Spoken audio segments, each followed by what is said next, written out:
I'm the developer of Linguistic Genomics, which was the first platform on which you could determine the intent of communication rather than the literal artifact of communication. But we've also used that technology for a number of other applications in defense and intelligence and finance, and most notably, in the early 2000s, my company was responsible for bringing down what was, at the time, one of the largest tax frauds in U.S. history. We maintained a series of inquiries into every individual, every organization, and every company that is involved in anything that either blurs the line of biological and chemical weapons or crosses that line in any of 168 countries. In 1999, there were 1 million patents digitized by IBM, and those 1 million patents were the first time human innovation had been put into an electronic digital searchable format. We took that information and we did a very simple exercise using our linguistic genomics technology, where I made the horrific assessment that approximately 1/3 of all patents filed in the United States were functional forgeries, meaning that while they had linguistic variations, they actually covered the same subject matter. In 1999, patents on coronavirus started showing up, and thus began the rabbit trail.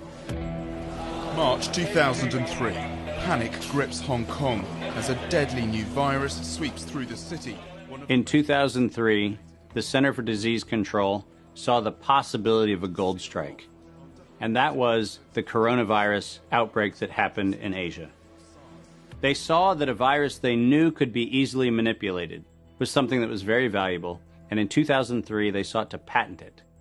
And they made sure that they controlled the proprietary rights to the disease, to the virus, and to its detection, and all of the measurement of it. We know that Anthony Fauci, that Ralph Baric, that the Center for Disease Control, and the laundry list of people who wanted to take credit for inventing coronavirus were at the hub of this story.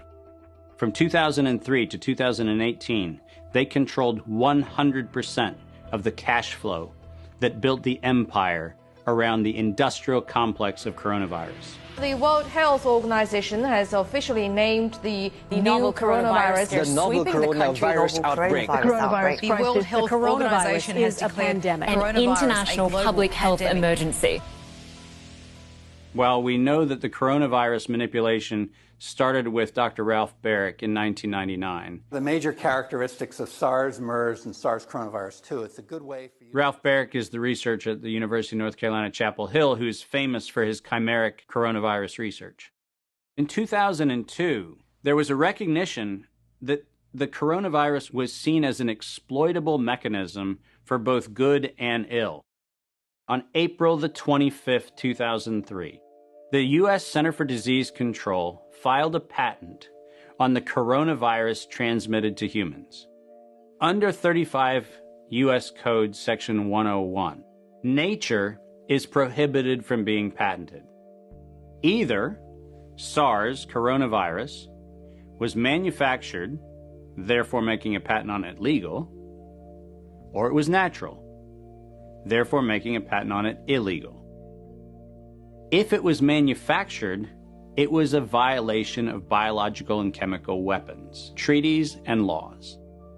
If it was natural, filing a patent on it was illegal. In either outcome, both are illegal. In the spring of 2007, the CDC filed a petition with the Patent Office to keep their application confidential and private. They actually filed patents on not only the virus, but they also filed patents on its detection and a kit to measure it.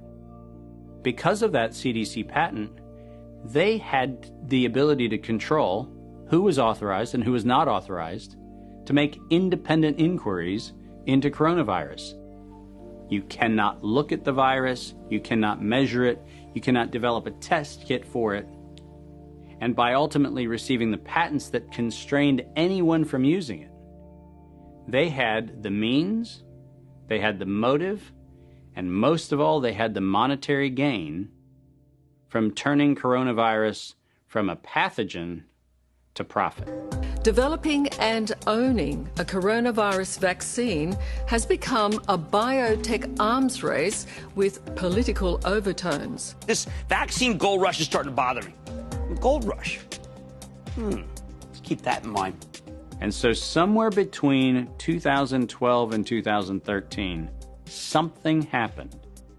The federal funding for research that was feeding into places like Harvard, Emory, University of North Carolina, Chapel Hill, that funding suddenly became impaired by something that happened at the NIH, where the NIH got this little tiny moment of clarity and said, I think something we're doing is wrong.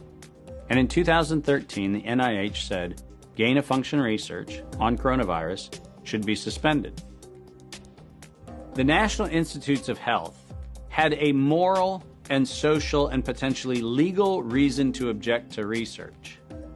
But the letters that were sent to the researchers essentially said, you are receiving notice that we're telling you to stop. And now on the bottom of the page, we're going to clarify what stop means. Keep going. But when the heat gets hot in 2014 and 15, what do? You offshore the research. You fund the Wuhan Institute of Virology to do the stuff that sounds like it's getting a little edgy with respect to its morality and legality. But do you do it straight way? No.